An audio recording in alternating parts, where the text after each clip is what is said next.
जी तो नाज़रीन, चित्र ड्रामे में अब तक हमने देखा कि असरा जब पार्लर से वापस आती है तो उसका मूड काफ़ी ज़्यादा ख़राब हो चुका होता है क्योंकि सुल्तान उसे वहाँ पे छोड़ के आ जाता है। जब वो दोनों हॉल में आते हैं तो सब उन्हें देखकर बहुत ज़्यादा खुश होते हैं, लेकिन असरा का भाई सरवर असरा की इस उदासी को महसूस कर लेता है।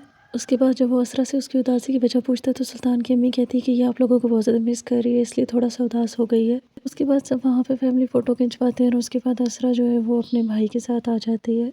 जब वो घर आती है तो असरा की अम्मी भी असरा से यही पूछती है कि क्या वो खुश है, जिसके जवाब में वो कहती है कि वो बहुत ज़्यादा खुश है और सब उसका बहुत ज़्यादा ख्याल रखते हैं। सुल्तान जब घर जाता है तो उसकी अम्मी उसे काफ़ी ज़्यादा डांटती है और उसे कहती है कि तुमने असरा के साथ बिल्कुल अच्छा नहीं किया। दूसरी तरफ असरा और शायान आपस में बैठे बात कर रहे होते हैं। असरा शायान से उसकी पॉकेट मनी के बारे में पूछती है जिसे उसका भाई बाहर खड़ा हुआ सुन लेता है। फिर जब वो वापस आकर अपनी बीवी से इस बारे में बात करता है तो वो उसे कहती है कि असरा और शायान में शुरू से मुकाबला चलता रहता है, तो शायद असरा इसी वजह से शायान से पूछ रही है। दूसरी तरफ पागल खाने में परीजे को दिखाते हैं और डॉक्टर उससे मुख्तलिफ किस्म के सवाल कर रही होती है। उससे वो सुल्तान के बारे में जानना चाह रही होती है, जिसके बाद वो उसे कहती है सुल्तान और उसकी शादी होने वाली थी लेकिन मौलवी नहीं आया इसलिए उनका निकाह नहीं हुआ।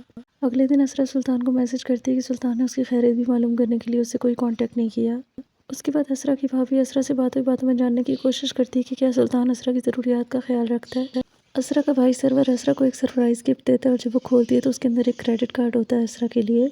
असरा पहले तो लेने से मना कर देती है लेकिन बाद में जब उसकी भाभी और उसका भाई बहुत ज़्यादा इसरार करते हैं तो वो मान जाती है और वो क्रेडिट कार्ड रख लेती है। उसके बाद असरा वापस जाती है और वापस जाने के बाद वो सुल्तान को भी इसके बारे में बता देती है। सुल्तान की बर्थडे होती है जिसके लिए असरा सुल्तान को गिफ्ट करना चाह रही होती है और वो एक कार की पिक्चर शायान को भेजकर उसके बारे में पता करवाती है। उसके बाद सुल्तान जब पागल खाने जाता है तो डॉक्टर सुल्तान से मिलती है और वो उससे परीजी के मुतालिक पूछती है और उससे पूछती है कि आपने परीजी से शादी क्यों नहीं की, जिसके जवाब में वो कहता है कि हमारी शादी नहीं होने वाली थी, परीजी को गलतफहमी हुई है और परीजी दरअसल खुद मुझसे शादी करना चाहती थी, इसलिए उसे लगता है कि मैं भी उससे शादी करना चाहता था।